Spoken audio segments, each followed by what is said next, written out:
Hello, CinSanity! Welcome to this episode of our podcast. This week we have longtime good friend Brian Thomas on board. He is a Cincinnati boy through and through and has always loved the Reds.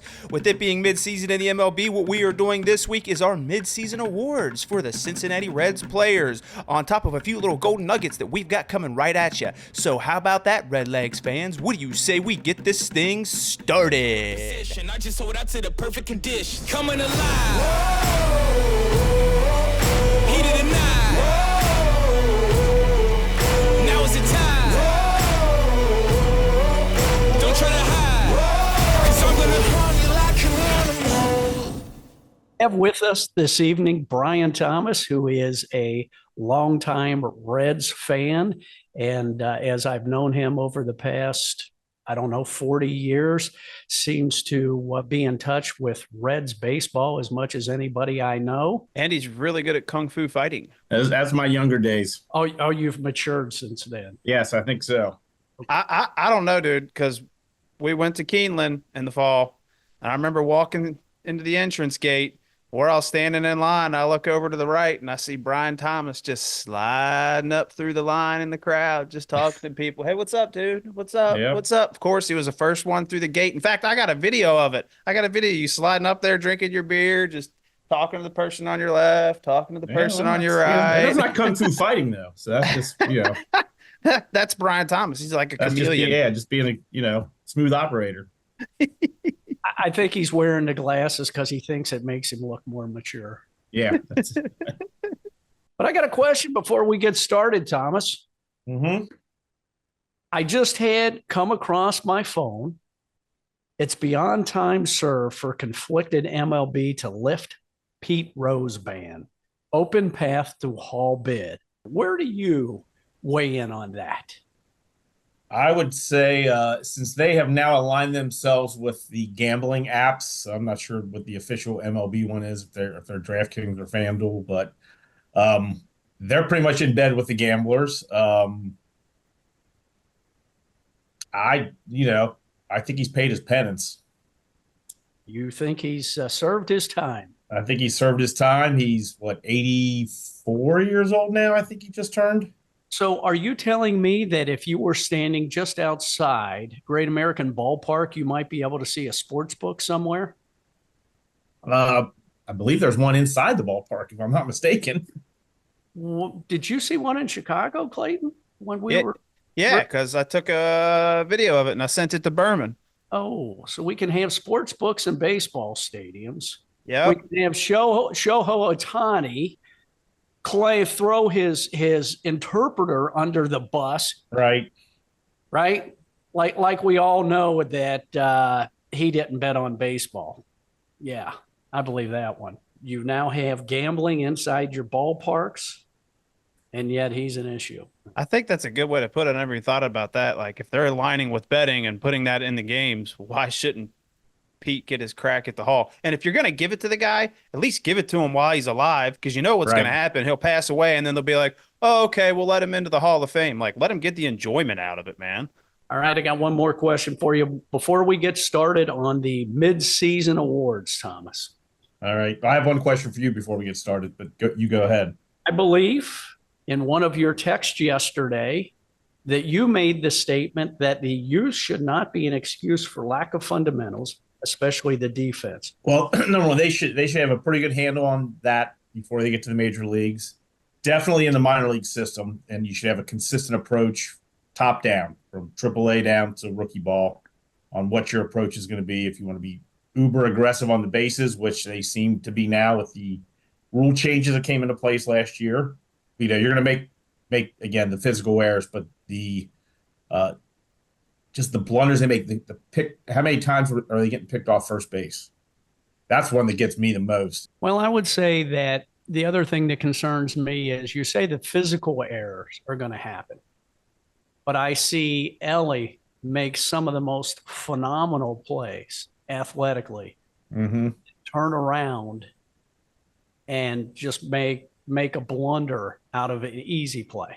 Again, over this past month, they played the first half of June pretty well. I think They said today with the split with St. Louis, it's been about a month, I think, since they've actually won a series. Probably in Ellie's case, he's so good athletically. I think the routine plays, he feel like he was lazy or gets lazy. But the spectacular player where he's got to go deep in the hole and uncork that throw. I mean, he obviously has the tools and can make those plays. He's made some phenomenal plays this year. The net awares of thrown to the wrong base, that comes from the coaching staff. Probably needs to be in the minors, but should be emphasized from the major league staff. As you said, we're seeing the same mistakes over and over again. And we're, what, 85, 86 games into this season? And well, he should have learned from Paul O'Neill, who had one of the highest fielding percentages in the league. If you just don't get to the ball, you don't get an error. Well, that's exactly right. So what's your question for us? So my question is, so probably a few weeks ago, MLB decided to recognize the Negro League stats and records and make them part of the overall MLB. A couple days ago on the news up here, Joe Nuxall is now no longer the youngest player to appear in a major league game. Roy Campanella did. What's your opinion of including those stats in? It's kind of a double-edged sword. Those guys weren't playing in the major leagues when some of the major league records were set. But again, I'm not sure the level of competition. There's some crazy batting averages that are coming in, single season batting averages that are coming in as a result of that. Any thoughts?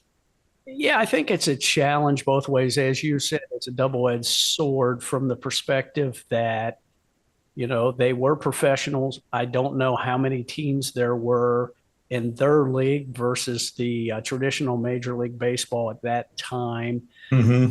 So at the end of the day, if it makes everybody feel better about life, go ahead and put them in. And I'm going to revert back to states' rights. Each person's a state, and they can decide for themselves to acknowledge it when they read the records or not.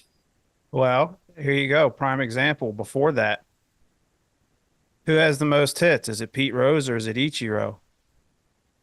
There was a debate for a while. They said Ichiro because they included his Nippon Professional Baseball League hits combined with his MLB hits. But if you look at strictly MLB hits, if I'm not mistaken, it's Pete Rose. It's definitely Pete Rose if you look at MLB/United States, I guess, since the Negro League records are in there. But that's a good point, because I remember when they had that debate, especially when he was, because he wound up with over 3,000 hits, I think, in the majors. And technically, if you add his Japanese league hits in, he does have more than what Pete had. All right. You want to kick this off? What's the first award we're going to give out? Well, I guess we're not really giving anything out, but yeah. Armchair expert version of Midseason Awards. Well, we'll save the first one I put down for last, and we'll start with the Cy Young candidate on the Reds for the team as of, what do we sit here, June 30th? Yeah, June 30th today. Best starting pitcher the Reds have as of right now. Outside of a few injuries, he's currently hurt. I'd have to say Lodolo. I would agree with that. The injuries, though. Doesn't that factor in availability? Yeah, it does. That's what kind of. It does. And I think when I look just because I think the qualification for the Cy Young is basically 162 innings. I think you have to average, you have to have an inning pitch for every game. Only two guys qualify currently. I think Hunter Green and Abbott are the only ones that have, what have they played? 85 or 90 games, I think, something like that. And I think they're both at like 95, 100 innings, and no one else has enough innings to qualify. So if you want to go from, it'd be between Green and Abbott if you want to. Who has the lowest ERA of those two? I believe Abbott, but it's pretty close. I can confirm that. It's sitting in front of me. Yep, it's Abbott. Abbott's at 3.41. Green is at 3.7. But he probably brought that down a little bit today. I was about to say, like, the question is if what I'm looking at is reflective of today's game or not. Given that, I'm going to agree with you on Lodolo, barring injury. But for the minimum innings pitched qualification, I'm going to have to go with Abbott. I'm going to have to go with Abbott as well. I think Lodolo, when he's available, is lights out and as electric as anybody on the staff. But not unlike when playing fantasy football with Christian McCaffrey. Availability comes into play for me. Yep. On that qualification, I think I'd go with Abbott too. He's been more consistent. Green's had some stretches, but he's also had, he kind of struggles with this, and he did so again today with the pitch count. So if you look at Bell's pattern when it concerns pulling the pitcher, I keep hearing that Martinez, as an example, is a long reliever, right? Or a flexible. But yet, not unlike today, it seems like we use some of the setup guys one inning, bring in another one the next inning, bring in another one the next inning. And before you know it, we've used 4 pitchers, sometimes 5, to finish out a game. And I look today, there aren't many Reds averaging 6 innings or more on the starting pitching side. What if we're going to go with a pattern of you pitch every 5th day as a starter?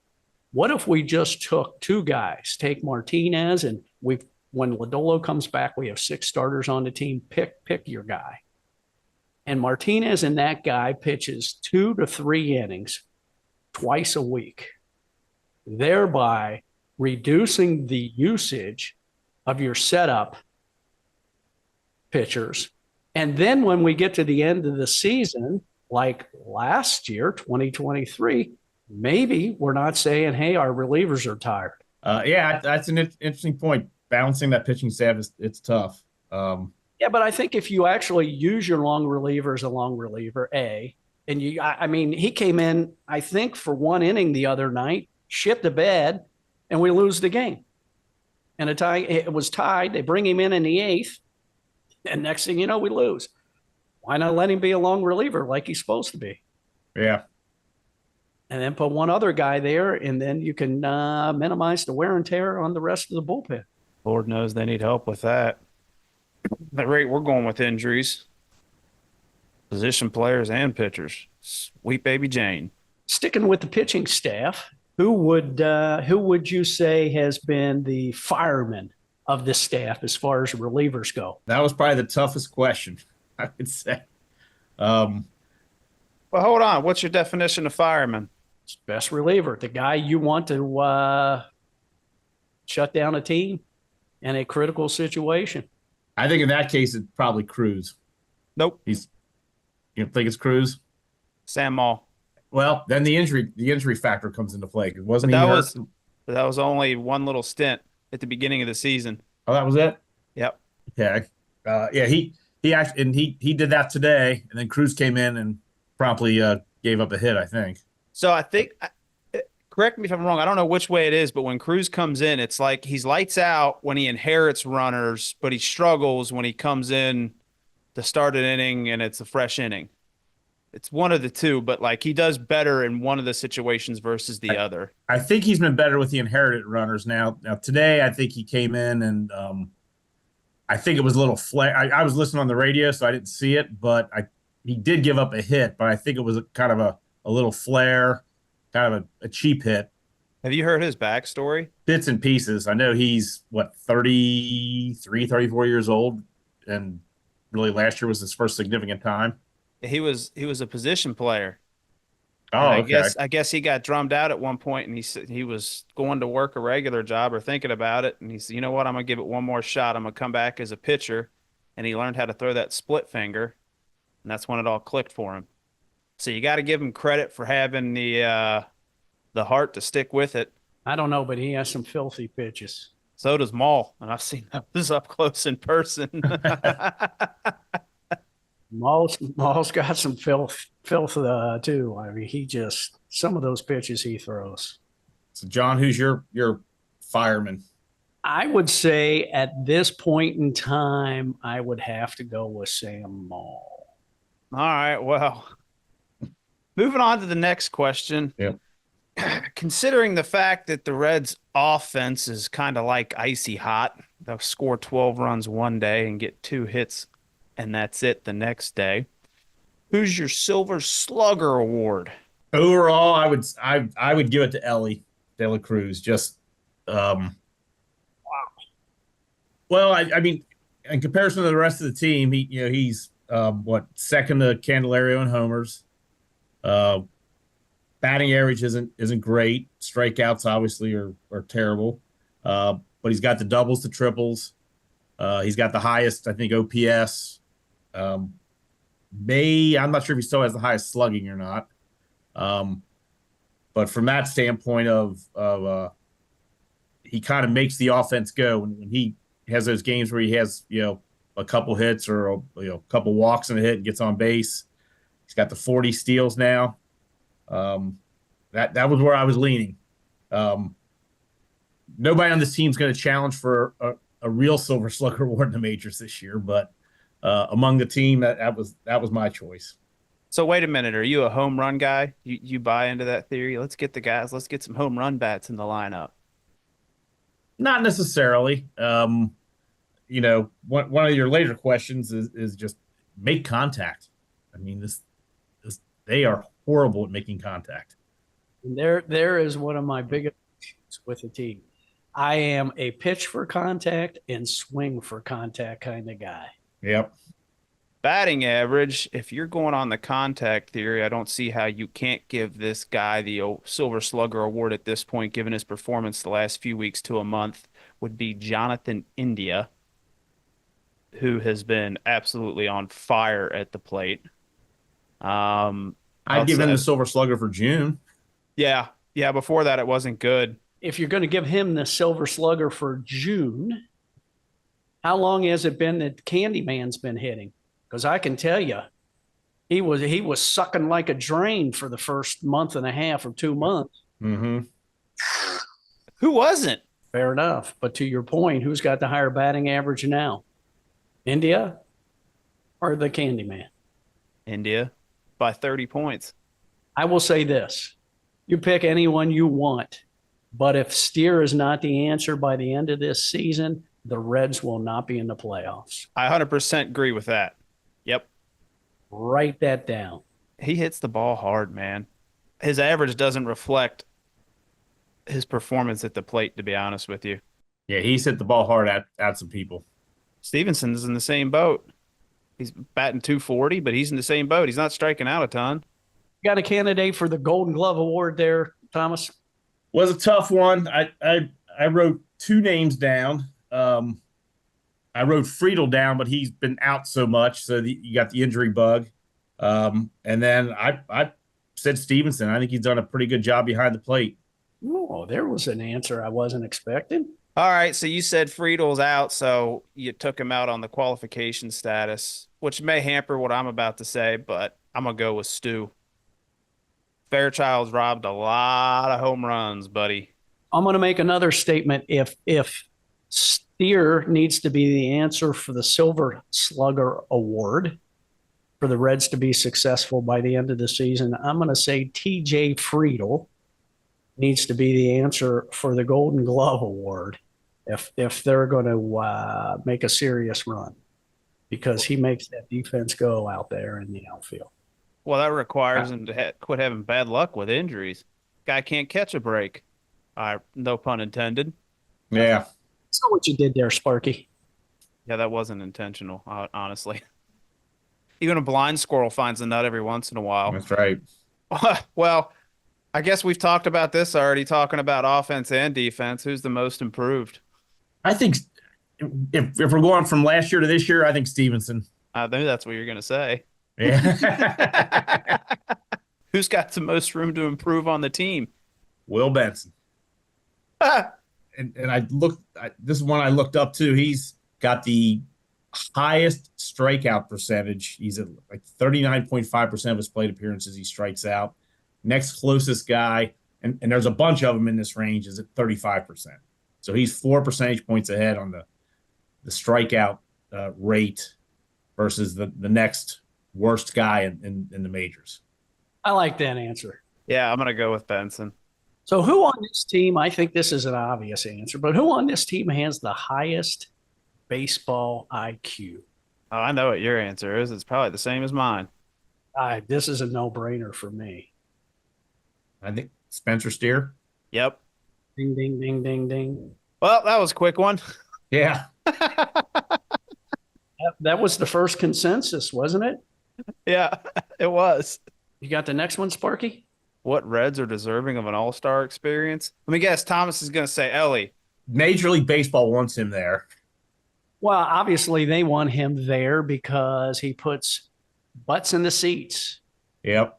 Show me the green. That's why we were saying who's most deserving. Probably Steer from a deserving standpoint. He's going to flirt with 100 RBIs this year. His power feels like it's down a little bit from last year. I can't remember. What do you wind up with in home runs last year? Do you have?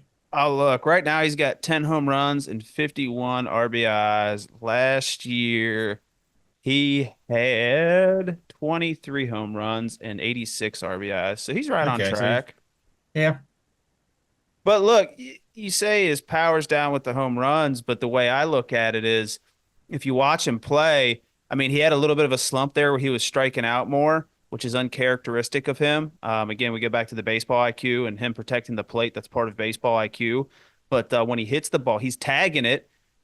I'm about to use a term I loathe, but his launch angle isn't as high as it was last year. He's hitting more line drives, which me personally, I would rather have the line drives, put the damn ball in play and make the defense make a play. Unfortunately, when he hits it, it's just Adam, which is why his batting average is down and his home runs are down. Now, with the whole launch angle thing being said, I think the MLB is starting to kind of taper away from that crap and wanting the home run hitters, just like you can see everyone bunting a lot more all of a sudden. And as Graham surmised, and I would probably agree with, that may be a TJ Friedel effect and the success Friedel's had bunting the ball the last couple of years as to why the MLB is starting to get back into bunting. Yeah, you're the launch angle thing. You're right. I don't hear that term near the amount of time that I used to. Thank God, because it makes me want to puke. All right, you got the game on the line, Thomas. Bottom of the ninth, 2 outs, runners on base. Who do you want at the plate for you? It's the guy we were just talking about. Wait. You said how many on base? Bases loaded? Yep, bases loaded. I went with Steer. I'm not going to disagree with you, but it's hard to argue against Friedel. He's not available right now.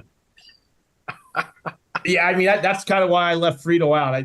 I mean if Friedel was here all year, because I think Friedel's got a pretty high baseball IQ as well. He does. It's just his availability, just the dumb luck with the injuries. We're going to reverse that situation. We are the defense in the bottom of the ninth. You got to bring in a pitcher from the bullpen for the Reds. With the game on the line, bases loaded, 2 outs, you need 1 out. Who's your man?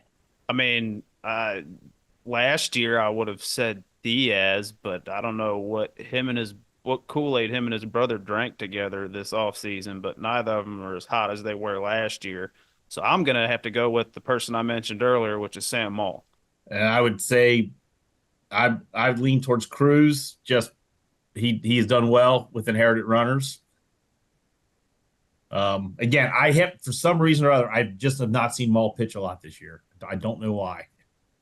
Let me ask you, how many games have you watched? If you've only watched 3 games. No, I've been to about 5, and I probably watched half of them on TV. So More than half. I was at the game with when Billy the Backflipper took the field, but I didn't see him take the field live. We were actually on our way out. Oh, you missed the best part. I know. And I know the kid. I know the kid's parents. That explains a lot, actually. In fact, his mom babysits 1 day a week for Mackenzie's kids. How proud was she when she found out about that? I don't think she was real proud. Dad's wondering about his judgment. But that was a crazy story because I knew a lot of the players involved with that. Oh, well, I don't know. I don't think this question's on here, but greatest spectacle so far this year in a Reds game? That's it. Oh, it has to be. And whoever that photographer was should win. He should win some sort of photography awards because he captured the flip perfectly and Yeah. the tase when the tase hit him perfectly. Although I was disappointed to learn the judge questioned whether he landed that backflip. I heard he was basically was sober. I don't know if it was a dare. I've heard a couple wild stories about it that through one of the like offshore betting things you can bet if someone's going to run on the field. So maybe his buddies had a bet on it. I don't know. There's some crazy stories going around, but I want to know why he didn't. Why he took his shoes off? Because if you look at the pictures, like especially when he's in the backflip, he's got just socks on. Hold on, one quick question about that. What's funnier, that or the Hawk Tua girl? Oh, But she got on stage with Zach Bryan last night. I know. sounds like she's got a pretty simple solution for getting over relationships.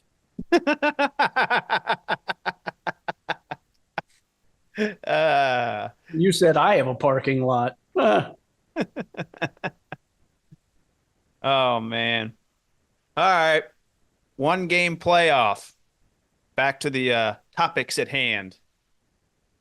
One game playoff. Who's your starting pitcher and what is your lineup? Oh, wait a minute. We're going to say, given everyone's healthy that didn't start the season with a season-ending injury, so like Matt McClain would be off the list. Okay. I'm guessing you're going to run Lodolo out there then. And I was going to run Lodolo out. Yep. I have Friedel in center. I was batting India second. Then I had Steer, Ellie. I got Marte in there playing third. Candyman at DH, Fraley and right, Stevenson catcher.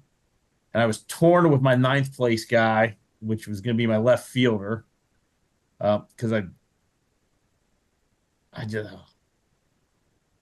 hate to say Benson, but What? that seems to be where he slots in.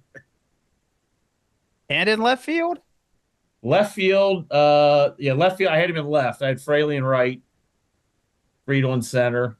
I don't know if I can have the same batting order. I don't know there's at this juncture with his strikeouts, there's a world in which I can bat Ellie fourth. That's just not happening in my lifetime. So Friedel would be first in the batting order. Have no issue with India second. Spencer Steer third. Is Spencer playing first for us? I had him at first, yes. Your pick, dude. I think I'll tell you what I'm going to do. I'm going to mix it up a little bit, and I'm going to put Spencer in the outfield. I'm going to put Candyman at first. So that's 4. And I'm gonna bat Fraley fifth in the outfield. And so I have Stevenson. We'll go with him next. Marte, and I'm gonna bat Ellie last. You going with the double lead off on the speed factor I am. when it ropes back around to the leadoff guy? Absolutely. At the end of the day, I thought that if rather than platoon Friedel early in the season, that's what they should have been doing with him last year. They finally got smart, I guess, in the last, third of the season, quarter of the season, and started playing him every day. But there was no reason that he should have been platooning. If you had an issue with him batting leadoff, drop him to the 9th spot when it's a left-handed pitcher out there. I think that was one of the most ridiculous mistakes that coaching staff made. Yeah, did you know Friedel was like top 5 in the major leagues against left-handed pitchers last year, batting average wise? I knew he was up there. And I think when they started playing him every day, I think they still dropped him to 8th against left-handers. Yep. Done that at the beginning of the season, the knuckleheads. Yeah, we'll call that ABC. We'll explain that one to you later. All right, I guess it's my turn. We're gonna go Friedel in center, batting second and playing second, India. Batting third would be Spencer Steer. I'm gonna put him in first base. Fourth, I'm going with Stevenson. I just like how hard he hits the ball. And if you got guys on base in front of him, he's got no problem putting it into right field. Fifth would be, yeah, I guess it's going to be Candyman, DH. And you know what? No, switch that. Fifth would be Fraley and right. Sixth would be Candyman, DH. Seven would be Marte at third, and I'm going with him at seven because I really don't have a lot of background on him and how he's going to perform this year. So, but that adds some pop to the back half of that lineup. Eighth is going to be Stuart Fairchild in left field because I want that defense out there. I want him and Friedel roaming the outfield.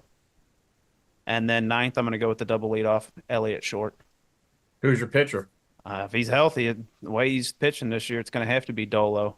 I would have to say the same. All right, there you go. You got 5 starters. Each of them gets to pitch an inning, 1 through 5. What order are you going with? In a 1-game playoff? Yeah. Gosh. You gotta put all 5 starters in the first 5 innings. I'd probably alternate righty lefty. So I'd separate Lodolo and Abbott.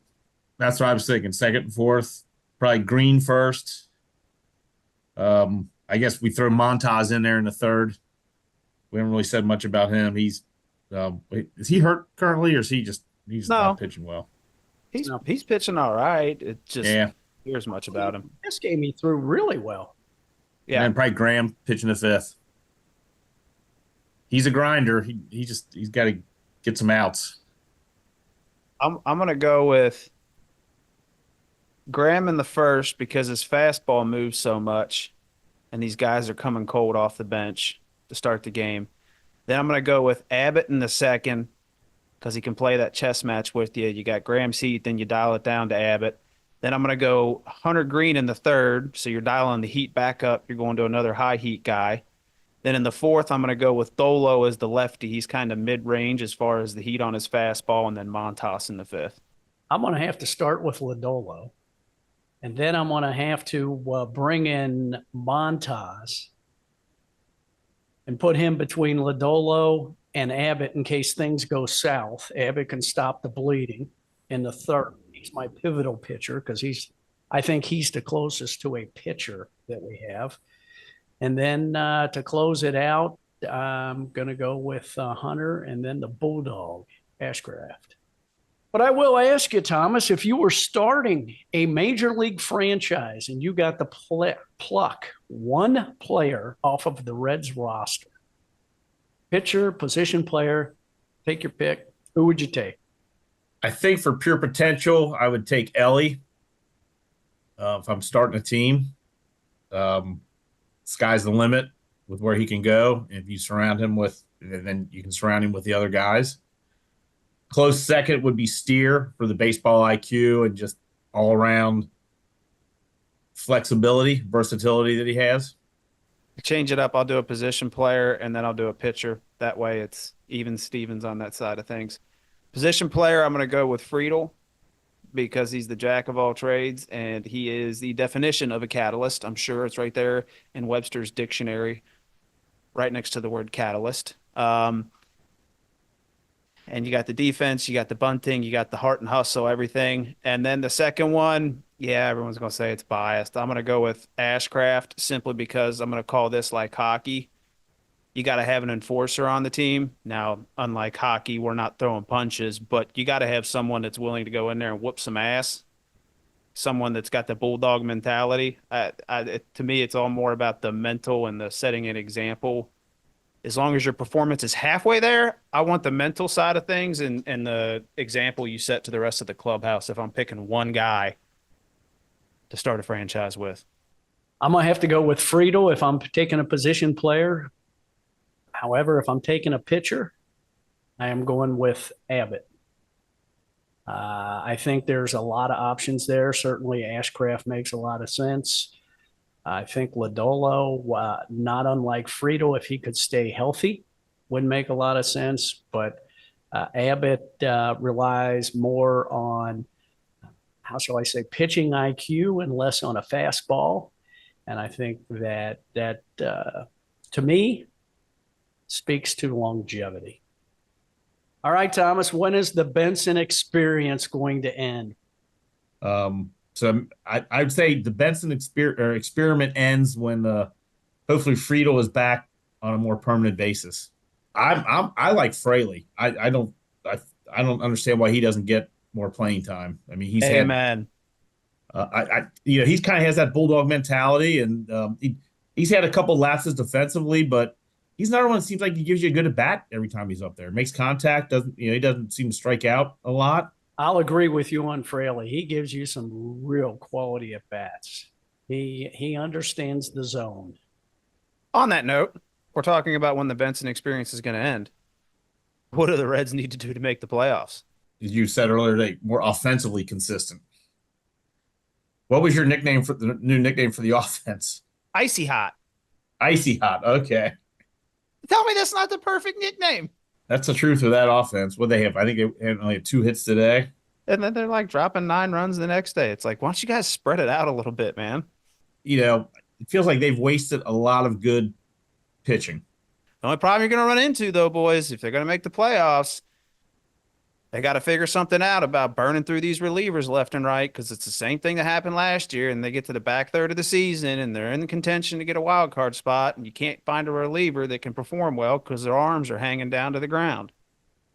Didn't I give you that answer earlier in the podcast? Yeah, I know, but you get my point. Let's start using middle relievers as middle relievers, and let's have 2 of them and use them consistently. And the topic we've hit a couple times now, talking about the young guys. One of the Reds no longer a young team and should be expected to consistently execute the fundamentals of fielding, hitting, base running, etc. I keep hearing this. It's a young team. Help me out here. What am I missing? I mean, when are they no longer young? Do they have to be here 4 years, 5 years? They have to be arbitration eligible to no longer be young? Yeah, I don't know that I would necessarily consider them young. You're right. That's what they keep saying. They're young team. They're learning. Who's learning? Espinal, Candyman, India, Stevenson. I would have considered them a young team last year. I consider the Orioles to be a younger team, just on the face of it. It feels like, but yeah, everybody says, well, the Orioles are the Reds. They're 2 years ahead of the Reds. Maybe is what they're saying. Is the hope that's the Reds' hope to emulate the success the Orioles had last year and this year. Oof, we got a lot to fix in order for that to happen. Yeah, but yeah, I'm not sure if I'd consider them young. They've got guys that have been in the big leagues for 3-4+ years for the most part. I'd say that's the one thing you could actually say is young, might be the starting rotation. The starting rotation, I would say, is young. So let me ask you this. This topic came up the other night in a text thread we had. Actually, it was last night, that crazy Dodgers-Giants game. Our buddy was talking about how Roberts, the Dodgers manager, was making such terrible personnel decisions in the game. So you've got all these coaches. You got players coaches. You've got the disciplinary coaches. Let me ask you this. As far as managers are concerned in the MLB, do you think there's actually a manager out there that you could say could go win with a small market club that is more of a youthful club, like, say, the Reds or the Orioles, and get to the World Series and win it? Or are most of these guys that are having consistent success as managers, are they benefiting from veteran ball players on the roster that they have either homegrown or picked up through free agency or trade, and the talent and veteran aspect is kind of compensating for a lack of ability on the manager's side? Tough question. Because everyone wants to give Bell shit, right? That's been made clear by Reds fans. I've said my fair share of stuff that I don't like that Bell does, but that got brought up last night, and I got to thinking about it, and I was like, I don't really know that there's a manager out there that you could say, oh, if we swapped Bell for him, we would definitely be making a run in the playoffs. I don't know that there is one. Yeah, I think players Players make the manager. Yeah, we've had some text threads with my buddies too, and yeah, I don't know that any of us are huge David Bell fans, but I'm not sure, particularly this season, what else he can do. I don't know. I tend to disagree with you. I think that it is the manager's responsibility to do what is necessary to start minimizing the number of mental mistakes they make. And it's great to be a player's coach or manager, but at some point in time, you have to hold them responsible or accountable. And if you don't do that, they'll continue to make the mistakes over and over. And that's what we're seeing. Yeah, well, I wish these managers would go back to the way they used to. And like they always say, we talked about it before, pulling pitchers early at a certain pitch count, this, that, and the other. And the big thing now is going through the lineup the third time as the starting pitcher. It's like, dude, these guys are never going to be able to do it if you don't give them a chance to do it and learn how to freaking do it. What happened to the OGs, man? Let them go out there and grind. Yeah, they're going to get tattooed some games, but that's how they learn. Yeah, I get tired of hearing that. Can't get through the lineup the third time. I mean, look at Ellie. Look at Hunter Green today. How far did he go? And I heard that with Graham, too. The guy went 3.1 innings and 4.2 innings, and everybody's like, well, you can't get through the lineup a third time. Well, now, based on what? You didn't let him face the lineup a third time, so how can you say that? Yeah, give him a chance to make. Yeah, he's got to learn to make the adjustments, like so with Abbott, the chess game. All right, so we've talked about coaching. Now we're talking about pitching. So how do you grade the coaching, the pitching, the defense, the offense? Yeah, let's do a report card here, Thomas. Where do you want to start? Start with Bell. So for this season, I think I'd give him a B. For the injuries, which you can't blame injuries, but you got to deal with them. So I'll go with a B. I'm gonna agree with everything you said, to be honest with you. Long story short, given the injuries this year, he's not been given a fair shake at it. I'm gonna tell you guys this: if they don't stop making the mental mistakes they make in the field, on the bases, and at the plate, it's a hard C or lower for me at the end of this season. I will give him credit for all the things you said. Plus, I think he's done an excellent job building camaraderie in the clubhouse. The team seems to be a pretty tight-knit group of players, but that's only going to get you so far. All right, starting pitching. I would give the starting pitching it's hard to say A. It's been pretty good at times. I'd say A minus B plus. Yeah, I'm gonna go with an A, especially if they're healthy.